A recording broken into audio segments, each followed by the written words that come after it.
The journey unfortunately comes to an end for the women of Troy tonight in Portland. I'm Keely Eure here with Jordan Moore. Jordan, what was ultimately the difference tonight? Yeah, it was a tough one for the women of Troy. You know, I really felt good about this game going in. I think that there were some advantages there for USC, and I thought you saw that play out early on in the game. You know, ultimately, this sport sometimes comes down to shot making, and it kind of just wasn't USC's day when it came to making shots. The Trojans, I think 32.9% ultimately was their final percentage from the field. You know, they shot threes, I think, at 31%. And UConn made close to 50% of its shots and shot it better from the three-point line. I thought USC had good looks. USC has great shooters, but sometimes it's kind of not your day. And ultimately, I felt like shot making was the difference in this one. This was the biggest stage that this team has been on in a while. Overall, how do you think that they handled it? I thought they handled it well. You know, I think that it's easy when you lose a game to say, oh, you know, UConn's been there before and this was new for USC and that was the difference. You know, I thought USC handled a lot of things well. It's not like they were turning the ball over a ton. I didn't think that they got too sped up offensively. I thought that they got some good looks, and they made a great run late. They tied the game in the middle of the fourth quarter, and it was just UConn made some great plays late. You know, credit to Paige Beckers, superstar player for UConn. She's a National Player of the Year formerly for a reason. It's great to see her back healthy, and she was fantastic down the stretch. Feels like every time we do one of these videos, I'm talking about a record that Juju Watkins has broke. That happened again tonight. She broke the all-time scoring record for a D1 player as a freshman. Just incredible season for her. I mean, how do you even begin to describe it? Historic. Only way to do it is historic.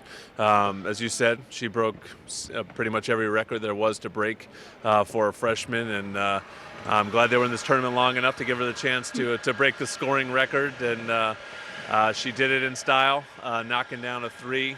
She was really good in the first half, and then late, I thought, got aggressive and got herself to the free throw line and scored inside. So what she finishes her freshman career with another 29-point game. Just such a bright future ahead for her, and the beauty of women's basketball is on the men's side, she would be a surefire one and done first pick of the draft out of here, but we're going to get Juju for many years to come, and just come along for the ride because she is something special. It was understandably an emotional press conference for USC. Lindsey Gottlieb opened it by saying that what this team was able to do this season was unique and something that she'll never forget. It just is so incredible to see how this specific team put USC women's basketball back on the map. On the whole, how do you look at this season? Just a huge success, obviously. Only one way to look at it. Just the third season under Lindsey Gottlieb. And so it's fun right now because, the program's going like this. Soon it's going to be, it's at the top, and now it gets harder because it's all about expectations. You want to do this and then more next season. So this ride has been really fun, watching them build this thing, really from the ground up over the course of 3 years. They've now made back-to-back tournaments, doing that for the first time since 2006. They advanced to the Elite Eight for the first time since 1994. The next step is getting back to that Final Four, which they haven't done since 1986. So you have to believe that it's coming in their future. May not necessarily be next year, but it feels like it's coming in their future because they have all the pieces in place going forward, and that starts with Lindsey Gottlieb. Coach Gottlieb was sure to credit the seniors on this team. What did you see from the likes of Katie, Mackenzie, Kayla Padilla? They were just a steady force throughout the season. They allowed Coach Gottlieb to accelerate the timeline of this project. I mean, ultimately, if it was just Juju out there as a freshman with other freshmen or the younger players, she would have scored a lot of points, but it wouldn't have been, a kind of team success that we saw this year. By having that veteran presence, it really helped Juju in her growth, and it really helped this team. I mean, Mackenzie Forbes is a big-time player. I look forward to watching her the rest of her career. It seems to me like a pro and somebody that can go on to the WNBA. Caitlin Davis always stepped up in these big games. I think she had 9 more rebounds tonight. And Kayla Padilla never turned the ball over and was a steady hand all season. So, for the three of them, you only come to USC for 1 year, but they left a mark. You mentioned the expectations going forward. Coach Gottlieb made sure to talk about how this is the standard going forward, but it's definitely going to look different next season. And you talk about the seniors, they will be gone. USC is bringing in the #1 recruiting class, but it's going to be 7 new freshmen. So it's definitely a new look team next year. And Mackenzie Forbes actually talked about how she's going to be interested to see how Juju Watkins takes on a leadership role next season, because she's going to be the quote unquote old one next year.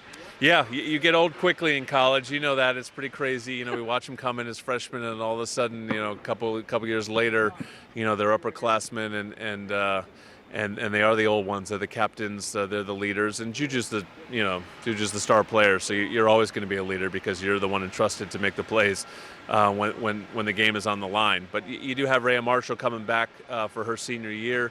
Clarice Akinwafo for her senior year. So you do have some nice, veteran presence, and we'll see what they do. We'll see if maybe they go into the portal and look to add to get a little bit older, because it is going to be a pretty young team otherwise, but it will be a very talented team with the elite prospects coming in. Well, overall, like we said, the future is bright for USC women's basketball. Any final thoughts, Jordan, before we wrap it up here in Portland and for the season?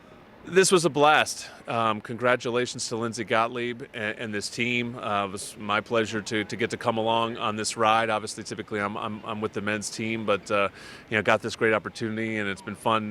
Been fun watching this with you and following along this team, and it's just great to have this program back. I've been a part of USC for a couple decades now, and the program has been mostly dormant in that time. You know, they've been sort of close a couple times to coming back, but USC women's basketball is alive and well right now as one of the premier programs in the country, and just looking forward to following their journey going forward.